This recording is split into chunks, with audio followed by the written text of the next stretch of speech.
Hello, I'm Rebecca Wise, and I'm the camp coordinator and also the diabetes coordinator at Self Regional. And I started Camp Porcupine back in 1994, so this is our 22nd camp. And this is for children with diabetes, age 6 to 19. Children that have this chronic illness are sometimes not able to go to regular camp because there's not medical people there that can manage the disease. The camp is special to me because I get to interact with other kids with diabetes.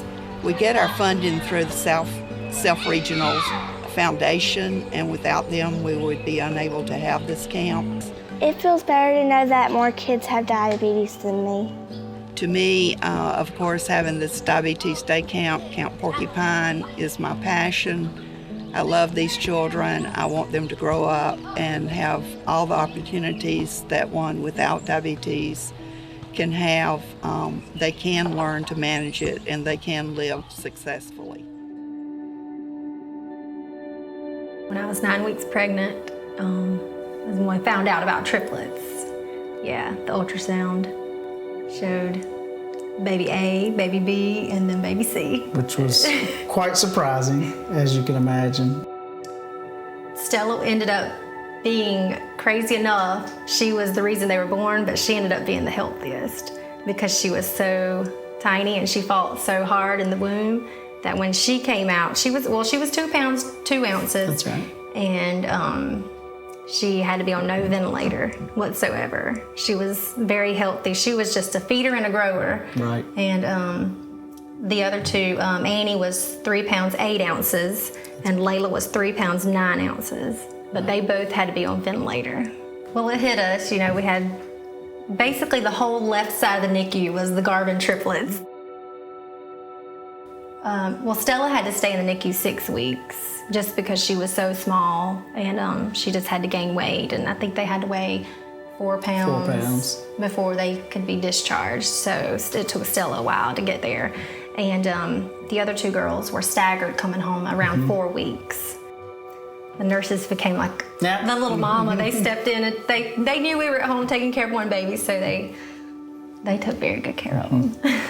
And we still see the nurses, in the community everywhere, and they constantly ask, how are they doing, so it's kind of like an extended family, so to speak.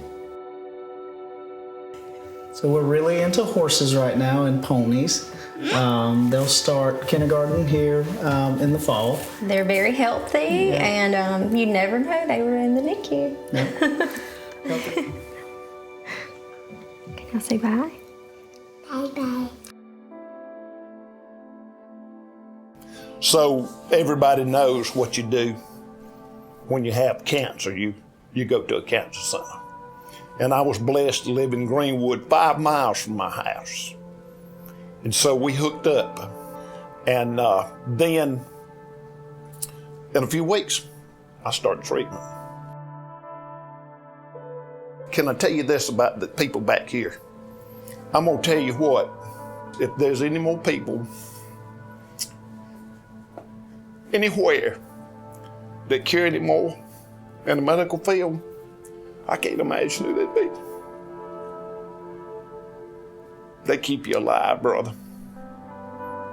And I tell you, it excites me. It's been a wonderful experience. There's worse things that can happen to you than cancer. And I'm gonna tell you what, I was a decent fella before I had cancer, but it did make a better person out of me. I tell you what I've learned to do. I've learned to tell a lot more people that I love them, that I appreciate them. It's done miracles for me and my wife. It's done miracles. My name is Robert Clark. I've been with Self Regional Healthcare for 4 years. I work in the environmental service, and it's a great place to work.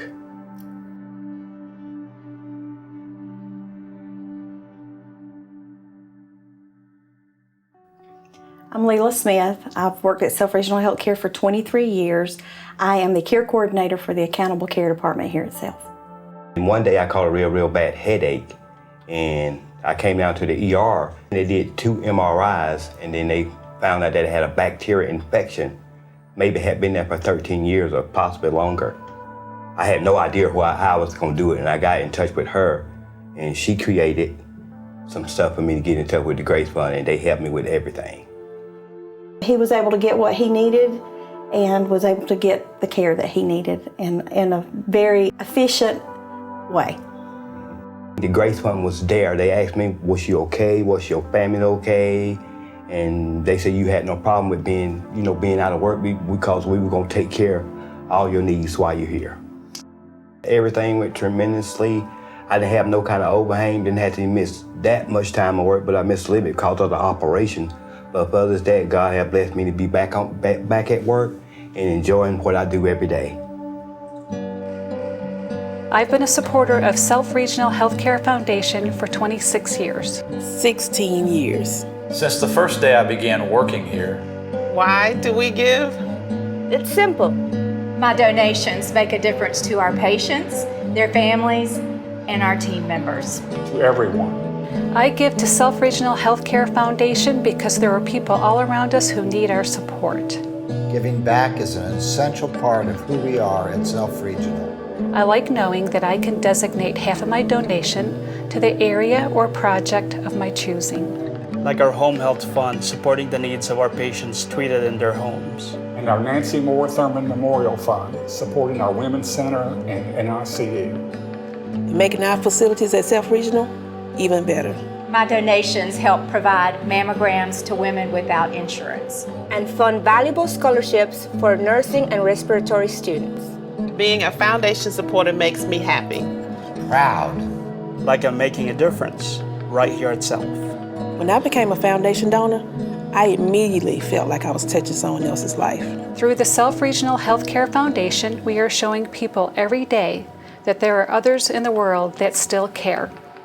And that they're not forgotten or alone. That's really what it's all about. It doesn't take much. Just compassion for others and a few seconds of time. Becoming a Self Regional Healthcare Foundation supporter has been one of the easiest decisions I've made. And one of the best. Thank you. Thank you. Thank you. Thank you. Thank you. Thank you.